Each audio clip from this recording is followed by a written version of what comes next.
Hi అండి. అందరికీ నమస్కారం. Welcome to my channel. ఈ వీడియోలో ఏపీ ప్రభుత్వ పెన్షన్‌లకు శుభవార్త అండి. అతి ముఖ్యమైన కీలక సమాచారం విడుదల. పూర్తి సమాచారాన్ని వీడియోలో తెలుసుకుందాము. వీడియో అయితే ఎక్కడ గాని స్కిప్ చేయకుండా ఎండ్ వరకు చూసేయండి. అప్పుడు ఇన్ఫర్మేషన్ పూర్తిగా అర్థమవుతుంది. అలాగే వీడియో చూస్తున్న ప్రతి ఒక్కరూ లైక్ చేయండి ఫ్రెండ్స్. ఈ వీడియోని తోటి పెన్షన్ మిత్రులతో అయితే షేర్ చేయండి. కొత్తగా మన ఛానల్ చూస్తున్నవారు ఇంకెవరైనా సబ్స్క్రైబ్ చేసుకోకపోతే వెంటనే మన ఛానల్‌ని సబ్స్క్రైబ్ చేసుకోండి. సబ్స్క్రైబ్ చేసుకోవడం వల్ల నేను చేసే ప్రతి ఒక్క వీడియో మీ వరకు రీచ్ అవుతుంది. ఇక ఆలస్యం చేయకుండా వివరాల్లోకైతే వెళ్ళిపోదాము. ఫ్రెండ్స్ ఇక విషయానికొచ్చినట్లయితే గౌరవనీయులైనటువంటి ఆంధ్రప్రదేశ్ రాష్ట్ర ముఖ్యమంత్రి గారికి వెలగపూడిలోని సచివాలయ వేదికగా రాష్ట్ర పరిపాలన సాగిస్తున్నటువంటి మీకు ఆంధ్రప్రదేశ్ పెన్షనర్ల తరపున అత్యంత వినమ్రపూర్వకమైనటువంటి విన్నపం ఇది అంటూ రాసుకొచ్చారు లేఖలో పెన్షనర్లు. సో, రాష్ట్ర వ్యాప్తంగా ఉన్నటువంటి ప్రభుత్వ ఉద్యోగులు తమ జీవితంలో అత్యంత విలువైన 35 నుండి 40 సంవత్సరాల కాలాన్ని ప్రజల సేవకి అంకితం చేశారు. నిరంతరం శ్రమతో, అంకితభావంతో పనిచేసి ఆంధ్రప్రదేశ్ రాష్ట్ర అభివృద్ధిలో వారు కీలక భాగస్వాములుగా అయితే నిలిచారు.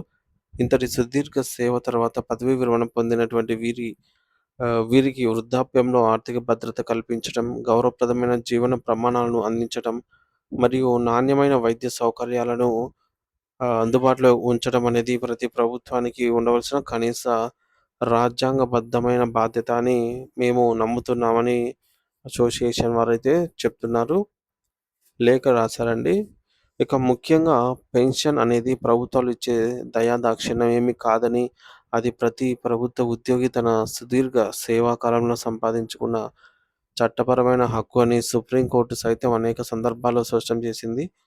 అయితే దురదృష్టవశాత్తు ప్రస్తుతం ఆంధ్రప్రదేశ్ రాష్ట్రంలో లక్షలాది మంది పెన్షనర్లు తమకు రావాల్సిన చట్టబద్ధమైన ఆర్థిక ప్రయోజనాలు, పదవీ విరమణ బకాయిలు మరియు సరైన వైద్య సదుపాయాల కోసం ఏళ్ల తరబడి కళ్ళు కాయలు కాసేలాగా అయితే ఎదురు చూస్తూ ఉన్నారు. అయితే మరి ఈ జాప్యం వల్ల వృద్ధాప్యంలో వారు ఎదుర్కొంటున్న ఆర్థిక ఇబ్బందులు, అలాగే ఆరోగ్య సమస్యలు వర్ణనాతీతము. అందుకే పెన్షనర్ల అసోసియేషన్ తరపున ఈ మేరకు మేము ఈ క్రింది కీలక సమస్యలను మీ దృష్టికైతే తీసుకొని తక్షణ పరిష్కారం అయితే కోరుతున్నాము అనైతే రాసుకొచ్చారు. ఇందులో ముఖ్యంగా మొదటిది 2018 పీఆర్సీకి సంబంధించి బకాయిలను ప్రభుత్వం తక్షణమే విడుదల చేయాలి.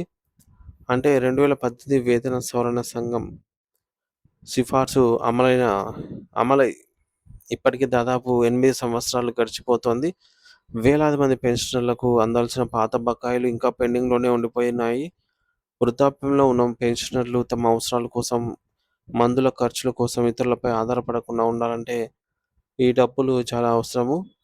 అందుకే పెంచిన గ్రాట్యుటీని జూలై 1, 2018 నుండి అమల్లోకి చేయాలనైతే మేము డిమాండ్ చేస్తున్నామనైతే అంటున్నారు వారు. వాస్తవానికి 2018 పీఆర్సీకి ప్రకారంగా చూసుకున్నట్లయితే గరిష్ట గ్రాట్యుటీ పరిమితి అనేది ఆ తేదీ నుంచే పెంచాల్సి ఉండగా, ప్రభుత్వం దాన్ని 2022 నుంచి అమలు చేయడం వల్ల 2018 నుండి 2022 మధ్య రిటైర్ అయిన వేలాది మంది ఉద్యోగులు ఒక్కొక్కరు సుమారు 4-5 లక్షల రూపాయల వరకు నష్టపోయారు. మరి ఒకే పీఆర్సీ కింద పదవీ విరమణ చేసిన వారిలో ఇంతటి వ్యత్యాసాలు ఉండటం ఏమాత్రం సమంజసం కాదు. కాబట్టి దీన్ని ఆహ్, రెట్రోస్పెక్టివ్ పద్ధతిలో అమలు చేసి, ఆ తేడా మొత్తాన్ని కూడా వెంటనే చెల్లించాలనైతే రాసుకొచ్చారు. మరో ముఖ్యమైన విషయం ఏమిటంటే కమ్యుటేషన్ పునరుద్ధరణ కాలాన్ని ప్రస్తుతం ఉన్న 15 ఏళ్ల నుంచి 12 ఏళ్లకు తగ్గించాలి.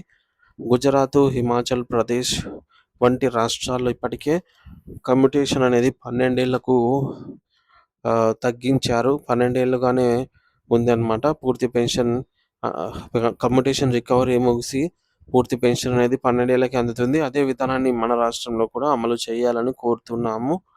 దీంతో పాటుగా గత కొన్ని ఏళ్లుగా నిలిచిపోయి ఉన్నటువంటి అన్ని డిఆర్ఎస్ రిలీఫ్, టీఆర్ బకాయిలను తక్షణమే విడుదల చేయాలి. కోవిడ్ సమయంలో నిలిపివేసిన 10.01% డీఆర్ బకాయిలతో పాటు జూలై 1, 2018 నుండి ఇప్పటి వరకు పెండింగ్‌లో ఉన్నటువంటి ప్రతి డీఆర్ వాయిదాను నిర్ణీత కాలపరిమితిలోపు అంటే వీలైతే వడ్డీతో సహా చెల్లించి పెన్షనర్లను ఆదుకోవాలి అనేది రాసుకొచ్చారు. సో, డీఆర్ అనేది ధరల పెరుగుదలకు అనుగుణంగా ఇచ్చే భత్యం కాబట్టి దానిని నిలిపివేయడం వల్ల పెన్షనర్ల కొనుగోలు శక్తి దారుణంగా పడిపోయింది. పెరుగుతున్న నిత్యావసర ధరలు మరియు జీవన వ్యయాన్ని దృష్టిలో ఉంచుకొని ప్రభుత్వం వెంటనే కొత్త పీఆర్సీని ఏర్పాటు చేయాలని, మరియు దానికి ముందుగా కనీసం 30-35% మేర మధ్యంతర భృతి ఐఆర్ ప్రకటించాలనైతే మేము కోరుతున్నాము అని అన్నారు. ఇక కొత్త పీఆర్సీ విషయంలో కూడా నెలకొన్న అనిశ్చితి వల్ల ఈ మేరకు పెన్షనర్లలో తీవ్ర ఆందోళన నెలకొంది. అలాగే 70, 75, 80 సంవత్సరాలు దాటిన వృద్ధ పెన్షనర్లకు గతంలో ఉన్నటువంటి అదనపు పెన్షన్ ఏదైతే ఉందో స్లాబ్ తిరిగి పునరుద్ధరించాలి. వయసు పెరిగే కొద్దీ వైద్య ఖర్చులు పెరుగుతాయి కాబట్టి వారికి ఈ యొక్క అదనపు ఆర్థిక రక్షణ అనేది ఎంతో అవసరము. పెన్షనర్ల ఆరోగ్య భద్రత విషయంలో కూడా ప్రభుత్వం ఉదారంగా వ్యవహరించాలి. పెన్షనర్లు మరియు వారి యొక్క జీవిత భాగస్వాములకు ఎటువంటి పరిమితులు లేకుండా కనీసం రూ. 5,00,000 వరకు నగదు రహిత చికిత్స అందించేలాగా ఆరోగ్య బీమా కార్డులను బలోపేతం చేయాలి. రాష్ట్ర వ్యాప్తంగా ఉన్న నెట్వర్క్ హాస్పిటల్స్‌లో పెన్షనర్లకు ఎటువంటి ఇబ్బందులు కలగకుండా చికిత్స అందేలాగా అయితే చూడాలి. వీటన్నిటితో పాటు పెన్షనర్ల సమస్యల పరిష్కారం కోసం ప్రత్యేకంగా ఒక పెన్షనర్ల సంక్షేమ డైరెక్టరేట్‌ను ఏర్పాటు చేస్తామన్న ఎన్నికల హామీని ప్రభుత్వం వెంటనే నెరవేర్చాలి. దీనివల్ల వివిధ శాఖల పెన్షనర్లు తమ సమస్యల కోసం కార్యాలయాల చుట్టూ తిరిగే పని అనేది తప్పుతుంది. పారదర్శకత కోసం ప్రతి నెల ఇచ్చే పెన్షన్ పే స్లిప్‌లలో పీఆర్సీ బకాయిలు, డీఆర్ బకాయిలు, గ్రాట్యుటీ మరియు కమ్యుటేషన్ తేడాల వివరాలను స్పష్టంగా నమోదు చేయాలి. గౌరవ ముఖ్యమంత్రి గారు రాష్ట్ర అభివృద్ధికి ఎంతగానో కృషి చేస్తూ ఉన్నారు. అలాగే ఉద్యోగుల, పెన్షనర్ల సంక్షేమం పట్ల కూడా మీకు అపారమైన గౌరవం ఉంది అని మాకు తెలుసు. వృద్ధాప్యంలో ఉన్న లక్షలాది మంది పెన్షనర్ల న్యాయబద్ధమైన ఈ యొక్క 11 డిమాండ్లను మానవతా దృక్పథంతో పరిశీలించి సానుకూల నిర్ణయాలైతే తీసుకోవాలని మేము హృదయపూర్వకంగా విజ్ఞప్తి చేస్తున్నాము అంటూ మీ నిర్ణయం లక్షలాది కుటుంబాలలో వెలుగులు నింపుతుందని ఆశిస్తూ, ఈ మేరకు టీఎం బుచ్చిరాజు, ప్రధాన కార్యదర్శి, ఆంధ్రప్రదేశ్ పెన్షనర్స్ అసోసియేషన్ వారైతే ఈ లేఖను ప్రభుత్వానికి అందించడం జరిగింది. సో ఫ్రెండ్స్, మొత్తానికి చూసుకున్నట్లయితే పెండింగ్‌లో ఉన్న 11వ పీఆర్సీ బకాయిలను 2018 నుండి పెండింగ్‌లో ఉన్నాయన్నమాట. వీటిని వెంటనే విడుదల చేయాలి. అలాగే పెంచిన గ్రాట్యుటీ ప్రయోజనాన్ని కూడా ఈ యొక్క 2018 జూలై నుంచి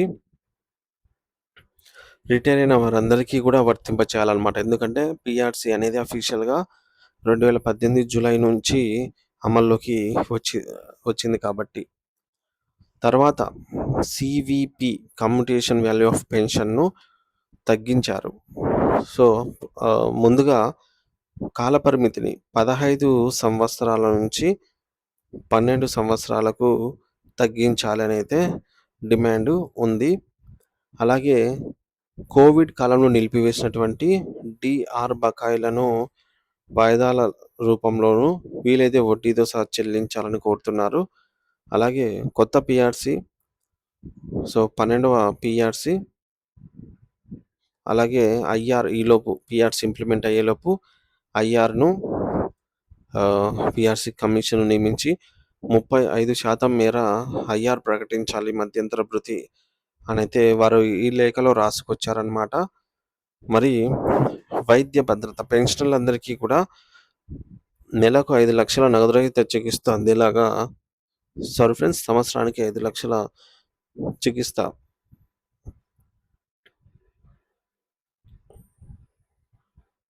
అందేలాగా అయితే అమలు చేయాలి ఈ విధానాన్ని అని చెప్పేసి కోరటమైనది. సో, పెన్షనర్ల సమస్యల కోసం ప్రత్యేకంగా ఒక డైరెక్టరేట్‌ను ఏర్పాటు చేస్తే, సో,